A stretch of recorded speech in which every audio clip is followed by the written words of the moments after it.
Hello friends, welcome back to our channel trade by VM. तो आज हम फिर से स्टॉक मार्केट की लेटेस्ट न्यूज़ की बात करने वाले हैं, जिसमें आज हम कुछ नए स्टॉक्स की भी बात करने वाले हैं। तो चलिए वन बाय वन कवर करते हैं, लेकिन उससे पहले मैं आपको एक रिक्वेस्ट करती हूँ कि वीडियो को एंड तक ज़रूर देखिएगा, बिकॉज अगर आप मल्टी बैगर स्टॉक को फाइंड कर रहे हैं तो आपको इस वीडियो की हेल्प से अच्छे खासे स्टॉक एनालाइज कर सकते हो। तो चलिए शुरू करते हैं। मैं यहाँ अल्कोहल स्टॉक की बात कर रही हूँ, जो कि थर्सडे के दिन यानी कि 29 अगस्त 2024 के दिन 20% जितना जंप देखने को मिला हुआ था।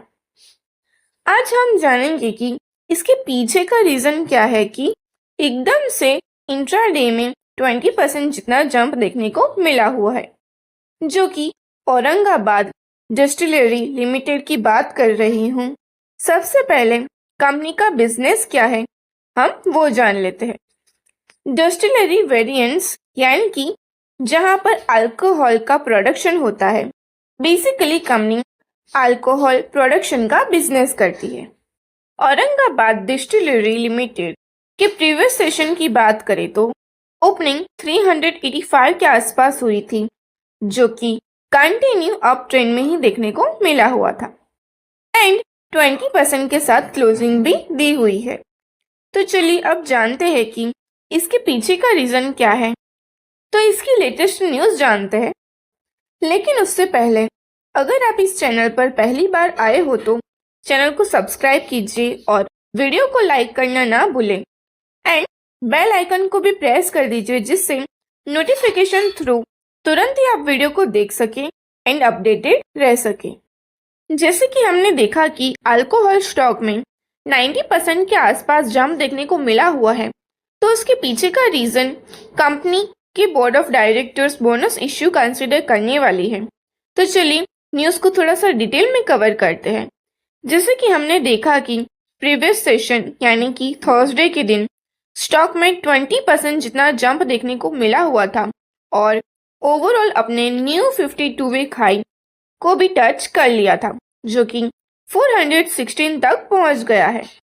जंप का रीजन कंपनी की बोनस इश्यू प्रपोजल की वजह से देखने को मिला हुआ है। ओवरऑल मार्केट कैपिटल भी 330 करोड़ तक पहुंच गया है। Aurangabad distillery limited latest regulatory filing के मुताबिक 2 सितंबर 2024 यानी कि मंडे के दिन औरंगाबाद डिस्टिलरी लिमिटेड के board of directors bonus issue consider करने वाले हैं।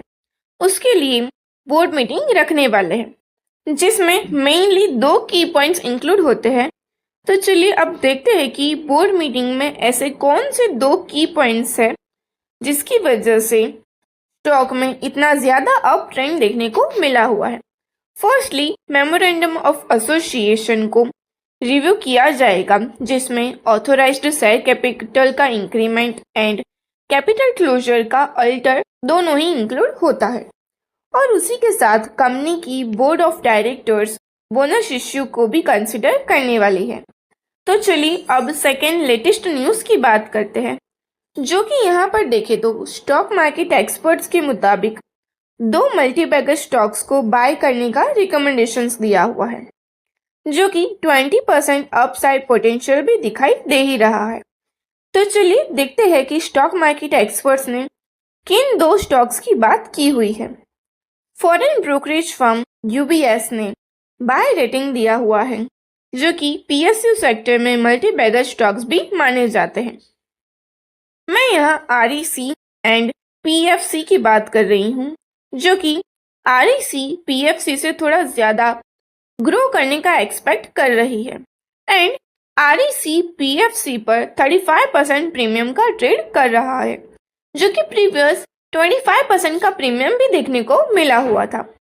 और ब्रोकरेज फर्म ने सिर्फ बाय रेटिंग ही नहीं दी हुई है, लेकिन उसके साथ साथ पीएफसी एंड आरईसी का ईपीएस एंड आरओई भी बताए गए हैं, जो कि 18% से 20% तक कंटिन्यू कर सकता है। तो चलिए अब ये तो हमने स्टॉक मार्केट एक्सपर्ट्स के रिकमेंडेशन की लेटेस्ट न्यूज़ थ्रू जान लिया है लेकिन थोड़ा सा कंपनी डिटेल्स भी हम देख ही लेते हैं। REC यानी कि रूरल इलेक्ट्रिफिकेशन कॉरपोरेशन, जो कि पावर जनरेशन डिस्ट्रीब्यूशन के फिनेंसिंग प्रोजेक्ट्स का बिजनेस करती है। और PFC की बात करें तो पावर फाइनेंस कॉरपोरेशन, जो कि इंफ्रास्ट्रक्चर फिनेंस कंपनी है। और वैसे देखने जाए तो पावर सेक्टर में PSU स्टॉक्स इन्वेस्टर्स को अच्छा खासा रिटर्न भी दे रही है, और मे बी इन दोनों स्टॉक से भी हम अच्छा खासा रिटर्न एक्सपेक्ट कर सकते हैं।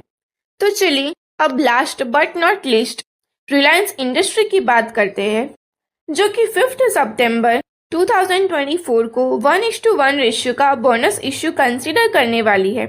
उसके लिए बोर्ड मीटिंग भी रखने वाली है, जो कि ये इंफॉर्मेशन थर्सडे यानी कि 29 अगस्त 2024 के दिन आई हुई है।